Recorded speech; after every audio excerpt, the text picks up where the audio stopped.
sebuah hadis yang diriwayatkan dari baginda Nabi Muhammad SAW.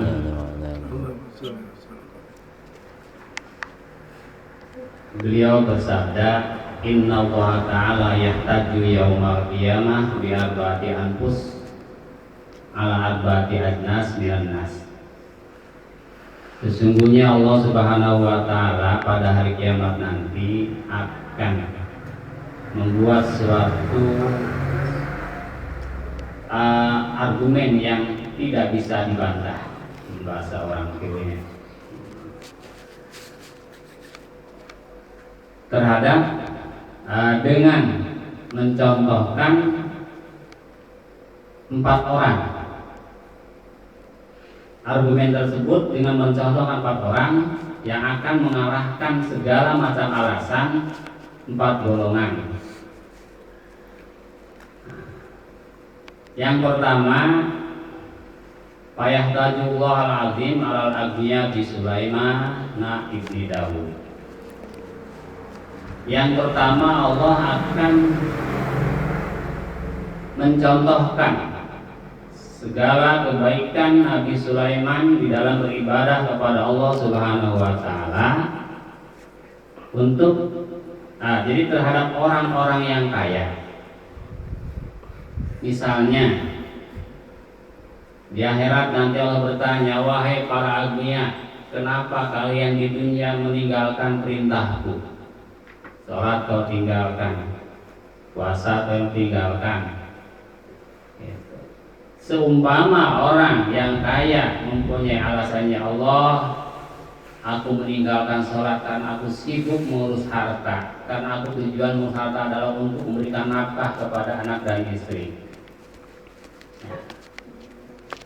Maka Allah Subhanahu wa Ta'ala berfirman, kayak mana antara kalian dengan Nabi Sulaiman? Ya, juga terhadap para pejabat, para pemimpin, baik itu tingkat pusat sampai tingkat daerah, sampai tingkat terendah RT dan RW. Umpamanya, kenapa kalian tidak beribadah? Kenapa kau tinggalkan ibadah? Kenapa kau tinggalkan kewajiban kepadaku? Ya Allah, sibuk ngurus rakyat. Terjadi gempa, segala macam pandemi, sampai lupa sholat, sampai lupa puasa karena ngurus rakyat. Maka Allah Subhanahu wa Ta'ala mengatakan, kekuasaanmu dengan kekuasaan Nabi Sulaiman itu lebih banyak mana? Lebih luas mana? Wilayah yang kau pimpin dengan negara yang dipimpin oleh Nabi Sulaiman alaihis salam. Oleh karenanya, Nabi Sulaiman yang begitu banyak harta kekayaannya, kerajaan Nabi Sulaiman yang sangat luas, bahkan sesuai dengan Nabi Sulaiman itu meminta kepada Allah agar diberikan kekuasaan yang tidak akan diberikan lagi kepada orang lain setelahnya. Jadi Nabi Sulaiman itu termasuk raja yang paling luas kekuasaannya. Tidak ada raja yang kekuasaannya melebihi Nabi Sulaiman alaihissalam. Oleh karena itu, ketika Allah mencontohkan Nabi Sulaiman bahwa Nabi Sulaiman begitu kaya dan kekuasaannya begitu luas, tidak meninggalkan ibadah kepada Allah Subhanahu wa Ta'ala. Berarti orang yang kaya seperti apapun tidak ada alasan untuk tidak melaksanakan perintah Allah Subhanahu wa Ta'ala. Kemudian Allah memberikan hujah lagi atau argumen terhadap hamba-hamba sahaya. Hamba sahaya itu orang-orang yang terperdaya, ya, yang segala urusannya diatur oleh majikannya. Tidak bebas, hidupnya tidak bebas. Ya, apa kata majikan dia harus laksanakan. Kalau disuruh bekerja harus bekerja. Kalau tidak taat termasuk dosa. Itu hamba sahaya. Sementara kalau disuruh kerja dapat uang, uangnya untuk majikan. Nah, kita sebagai hamba Allah tentunya harus mencontoh seperti hamba sahaya yang sesungguhnya dia bekerja tanpa mendapat apa-apa, semuanya kembali ke majikan. Doroballahu abdan mamlukan la yaqdiruna ala syai'in. Allah contohkan hamba saya yang dimiliki oleh seorang majikan, dia tidak punya apa-apa. Kita pun hamba Allah Subhanahu wa taala di sisi Allah tidak memiliki apa-apa. Semua yang ada pada kita adalah milik Allah Subhanahu wa taala. Nah, jika seandainya para hamba sahaya atau orang-orang yang tertindas, orang-orang yang hidupnya tidak bebas, dia tidak beribadah kepada Allah Subhanahu wa taala, kemudian Allah bertanya, "Kenapa kalian tinggal ibadah?" Wahai para hamba saya atau orang-orang yang rakyat yang tertindas, ya Allah, kami hidup tak bebas. Ya, kami tinggalkan kewajibanmu karena hidupku tidak ada kebebasan. Nah, ini bukan alasan, karena Allah mencontohkan Nabi Yusuf. Ya, Nabi Yusuf itu sebelum beliau jadi raja, dia statusnya menjadi hamba sahaya, yaitu suaminya Siti Zulaikha. Sampai beliau di penjara, tetap tidak meninggalkan ibadah kepada Allah Subhanahu wa taala. Dia harus bekerja menuruti perintah majikannya, yaitu Patih Mesir dan istrinya. Sampai di penjara pun dia tidak meninggalkan ibadah kepada Allah Subhanahu wa taala. Oleh karena itu, tidak ada alasan orang-orang yang kebetulan hidup sebagai buruh, hidup sebagai karyawan misalnya, yang waktunya terbatas, tetap harus ada kesempatan menyempatkan diri untuk beribadah kepada Allah Subhanahu wa taala, tidak meninggalkan kewajiban kepada Allah. Maka seandainya anak-anakku sekalian ini, adik-adik, nanti kalian cari kerjaan gitu ya, kemudian dapat kerjaan, sekiranya pekerjaan itu menyebabkan kalian tidak bisa melaksanakan perintah Allah, pilihannya tetap harus mendingan tinggalkan pekerjaan daripada harus meninggalkan kewajiban kepada Allah Subhanahu wa taala. Suka ada cerita orang bekerja di sebuah perusahaan karena sulit untuk melaksanakan Jumat, nggak bisa, sholat tidak bisa, ya udah pilihannya mendingan keluar dari pekerjaan lain. Insya Allah Allah berikan jalan kemudahan. Selanjutnya, wa yahtajullah alal marda bi Ayyuba. Allah akan memberikan argumen atau contoh terhadap orang-orang yang sakit. Ya. Nah, ketika Allah nanti di akhirat panggil orang-orang sakit, "Hai, kenapa kalian di dunia tidak pada sholat, tidak pada puasa?" misalnya ya. Kemudian mereka menjawab, "Ya Allah, bagaimana aku bisa sholat? Ya, sementara aku sakit, kami sakit, nggak puasa karena nggak sakit." Maka Allah tidak menerima alasan karena sakit kemudian tinggal sholat. Allah menyontohkan Nabi Ayub alaihissalam. Kata Allah Subhanahu wa taala, Nabi Ayub hambaku itu sakitnya luar biasa, ya, sakit keras, bertahun-tahun beliau sakit, tapi tidak meninggalkan ibadah. Nah, ini perlu diketahui, kadang-kadang ada kisah begini. Nabi Ayub itu katanya sakitnya sakit sakit kudis yang Kalau menjijikan, ada cerita seperti itu. Sampai katanya orang-orang yang ada di sekitarnya itu mengusir karena takut ketularan. Kemudian ada pentase. Kalau cerita seperti itu kita wajib mengingkarinya, karena yang namanya memang para rasul itu kalaupun sakit ringan, ya. Memang salah satu sifatul basariyahnya para rasul itu kalau kopi kumarodin, kalau dalam bahasa kita namanya kontak. Sakitnya sakit hanya sakit yang tidak menyebabkan umatnya itu menjauh karena jijik melihatnya gitu, bukan. Kalau ada cerita beliau sampai katanya, wah penyakit kulit sampai menjijikan itu, cerita itu mungkin terlalu Israiliyat, ya, terlalu mengandung Israiliyat. Itu perlu diluruskan.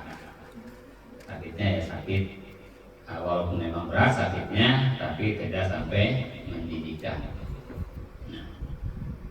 Nabi Ayub itu lama sakitnya sampai istrinya meminta kepada Nabi Ayub untuk Nabi Allah Ayub, engkau kan seorang nabi dan rasul, doa nabi dan rasul itu diijabah oleh Allah Subhanahu wa taala. Ya, tolong kita minta berdoa agar kasih sembuh.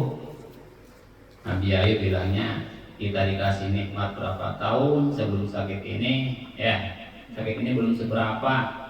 Saya malu kepada Allah Subhanahu wa taala kalau dikasih ujian segini saja tidak sobat.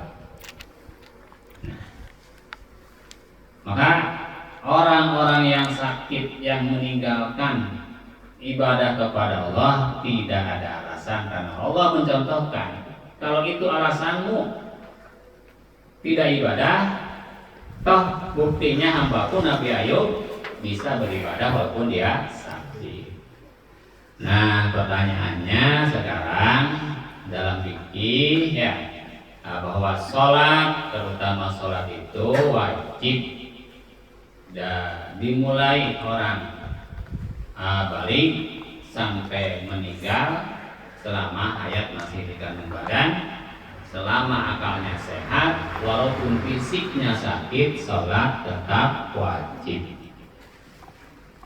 Nah, tidak bisa berdiri boleh sambil duduk, tidak bisa sambil duduk sambil berbaring. Berbaring juga sakit, gak bisa sambil bahasa orang mana karak gitu ya. Tai guru sadayana, kalau sholat sambil duduk sebaiknya duduk seperti tahiyat awal. Kalau begitu katanya pegel, bolehlah sambil sila mangga, gitu ya. Tapi yang paling utama sambil duduk seperti tahiyat awal. Nanti rukunya isyarat, gitu ya, menundukkan kepala, sujud tentunya kalau bisa sujud. Kalau mungkin sambil duduk bisa sujudnya. Ayat patarosan, biasa tuh sholat balik-balik dina kursi biasa, mangga. Ya, tegiat bari ngadeg, balik na kursi, mangga seperti hari di Mekah mah, sok aya tongkat anu fungsi ganda. Mun keur mapar dijadikeun tongkat, mun keur sholat jadikeun kursi, balik. Upami tegiat bari naon namina tarik.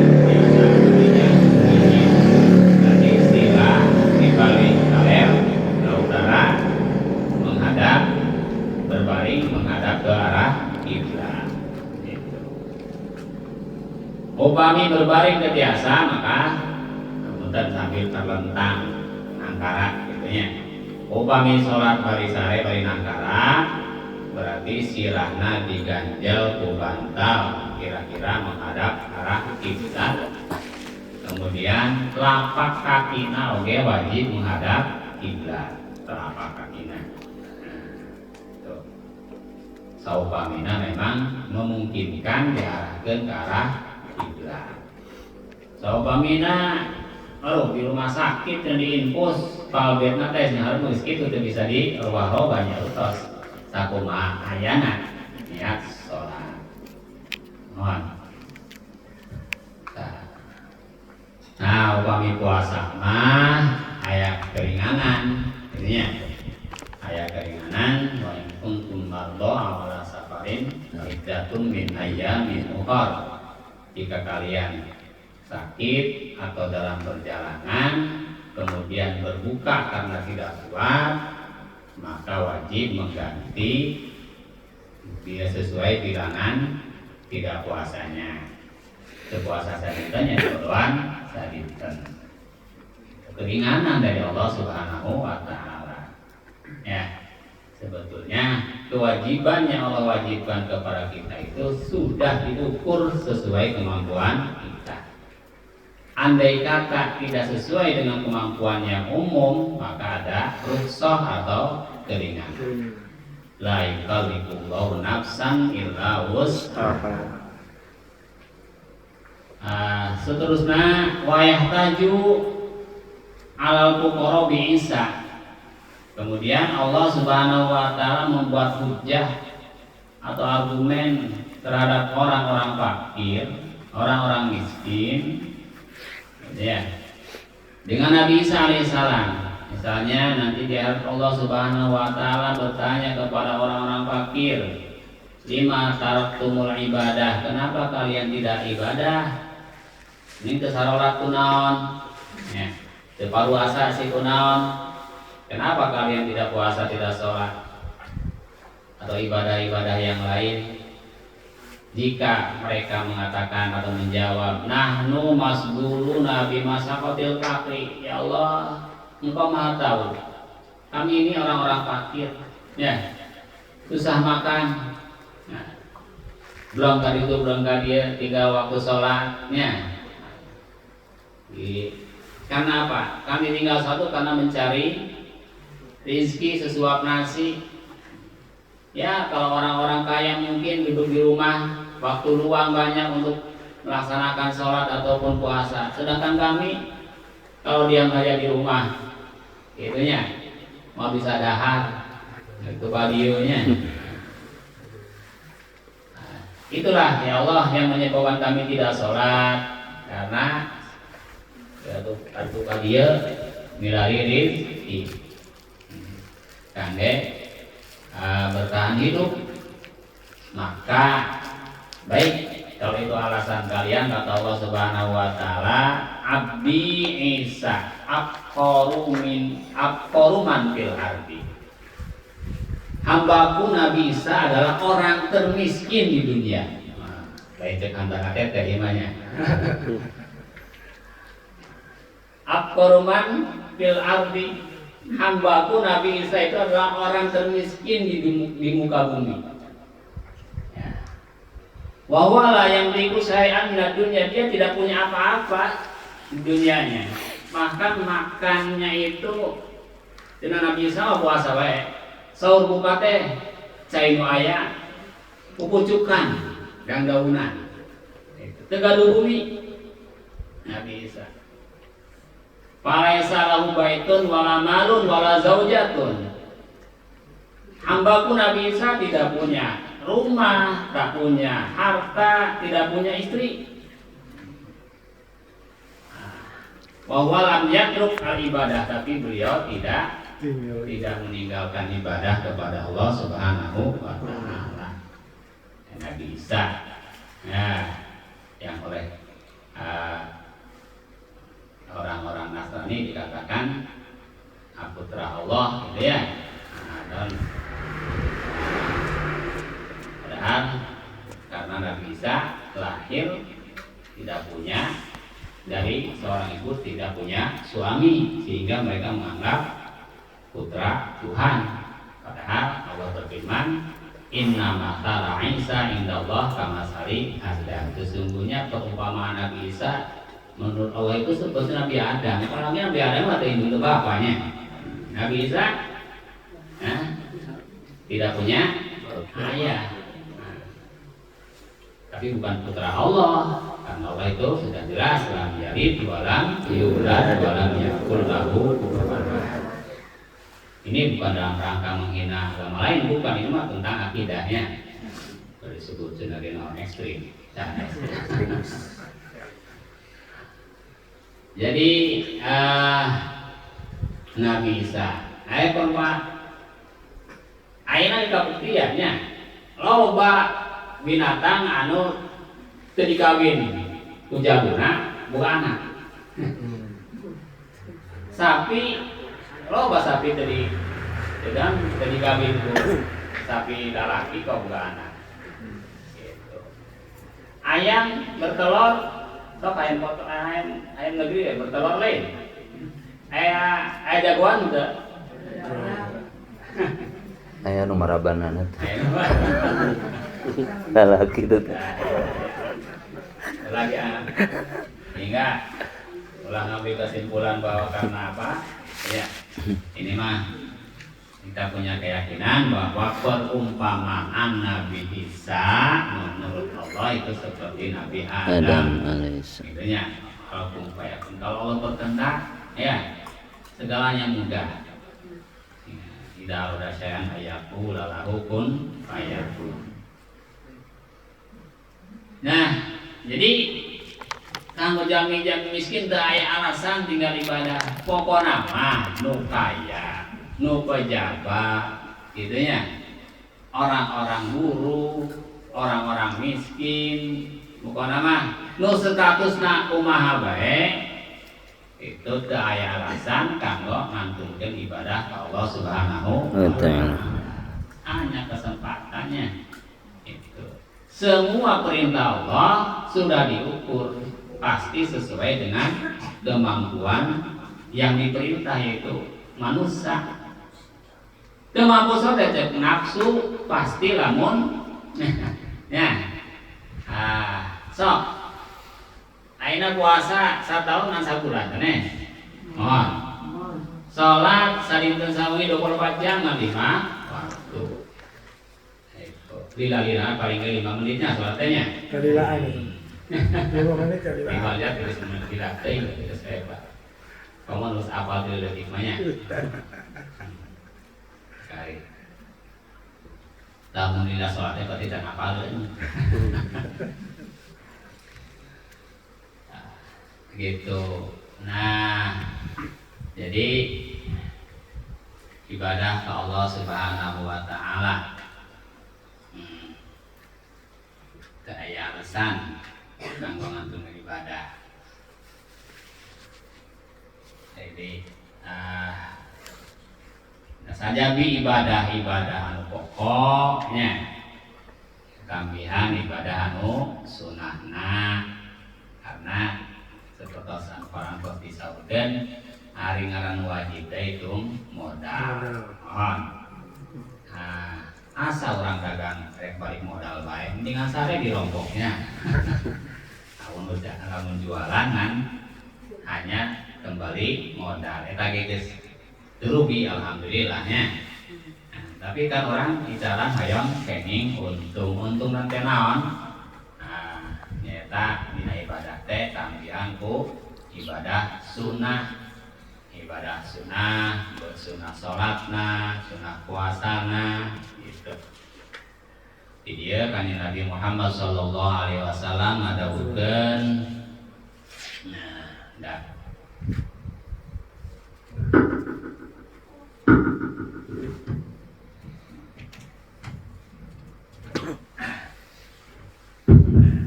Sholat sunnah ya punya, ayat sholat sunnah rawatib. Sholat sunnah rawatib itu sholat anu mengikuti sholat fardu. Ayat qobliyah, ayat ba'diyah. Ayat sholat sunnah kuairu rawatib seperti sholat duha, sholat Idul Fitri, Idul Adha, sholat istisqa, sholat tarawih, sholat hajat, itu sholat tahajud. Sholat sunnah rawatib, saur Abdullah ibn Mubarak, man sholat kulla yaumin isnatai asrota rakaatan, pakot ada haqqos sholah singsa jalmi ngalaksanakeun salat sunnah sadinten sawengi. Salat sunnah teueurna 12 rakaat berarti eta jami leres-leres tos ngalaksanakeun hak-hakna salat. Di qauli sallallahu alaihi wasallam, karena dawuh kanjeng Muhammad sallallahu alaihi wasallam, rahimallahu imro'an shalla qabla al-'asri arba'an. Terus Allah masihan rahmat kata Nabi Allah nurunkeun rahmat ka jalmi anu salat sadatan asar 4 rakaat. Dina hadis sanes kanjeng Nabi ngadawukeun riwayat Imam Muslim, ma min abdin yusolli lillahi ta'ala fi kulli yaumin sintai asrata rakaatan tatawuan ghairu faridatin illa banallahu lahu baitan fil jannah.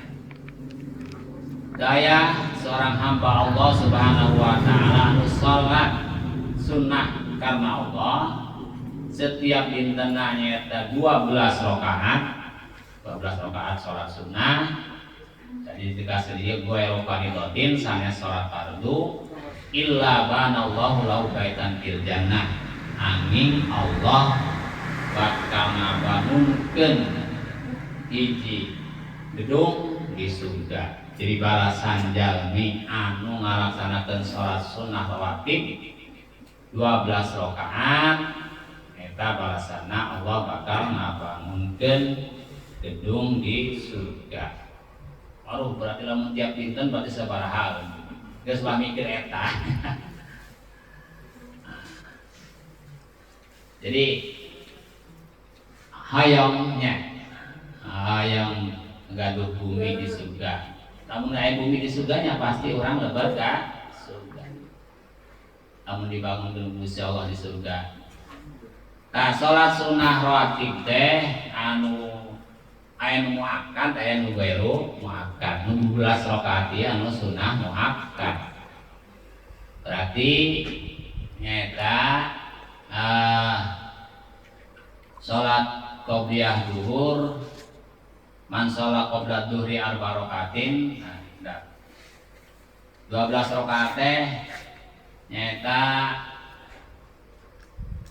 qabla dhuhur 4 rakaat berarti nu 2 rakaatna muakkad, nu 2 rakaatna ghairu muakkad. Ba'diyah zuhur 2 rakaat. Terus qobliyah asar kata Nabi sunnah asar dari asar mah daya ba'diyahan ibu. Nah, 4 rakaat. Nah, kumaha nu 4 rakaat eta saena 2 rakaat saena 2 rakaat salam. Nah, maka terus ba'da maghrib 2 rakaat, ba'da isya 2 rakaat. Eta nu muakkad. Terus hari maghrib aya qobliyah teu ayanya. Aya setiap salat eta aya qobliyah. Sadaya salat 5 waktu aya qobliyah, cuman statusna qobliyah maghrib mah teu muakkad.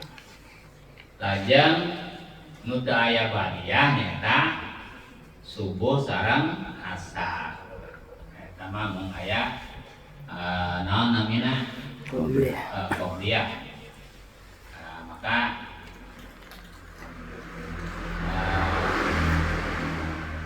padarosan upami ayeuna urang sok biasa ngiring berjamaah ka masjid, biasana upami awal-awal dongkap masuk qobliyah heula mohon upami dongkap ka masjid ternyata tos gayakeun berjamaah berarti orang kakantun qobliyah. Maka sabadana sholat fardu kemudian upami aya ba'diyah seperti zuhur sok ngalaksanakeun ba'diyah zuhur engke kodoan qobliyah. Nah, gitunya biasa di kodoan atau maupun hukumna sunnah. Jadi ngodoan sunnah teh eta disyariatkeun. Sanaosna sanaosna misalkan tadi qobliyah asar kakantunnya. Nah, dongak ke masjid terus diadukeun berjamaah. Berarti orang kakantun qobliyah asar. Maka tos salat asar tos berjamaah masih disunahkeun ngodoan qobliyah asar. Nah, eta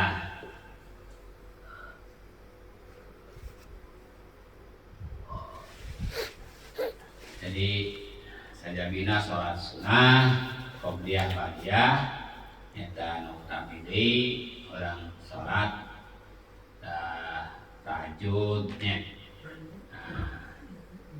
mantol bagula saharul layali salat kali masih saja mahayong derajat luhur kira loba tirakat wengi tirakat teh maksudna nyaeta taqarrub ila Allah ibadah ka Gusti Allah. Ulang rek penting nonton bola eta namanya. Kendaraan hiburan mah ini maksudna lain berarti melek teh kuku itunya. Melek negisi. Sang melek ti wengi karena eta teh saatul mustajabah doa orang diijabah ku Allah Subhanahu wa taala. Para hadirin yang dirahmati Allah Subhanahu wa taala, dan pimpinan naon disebutkeun musim kuring mangga urang tingkatan sebuah hadis yang diriwayatkan dari baginda Nabi Muhammad sallallahu alaihi wasallam.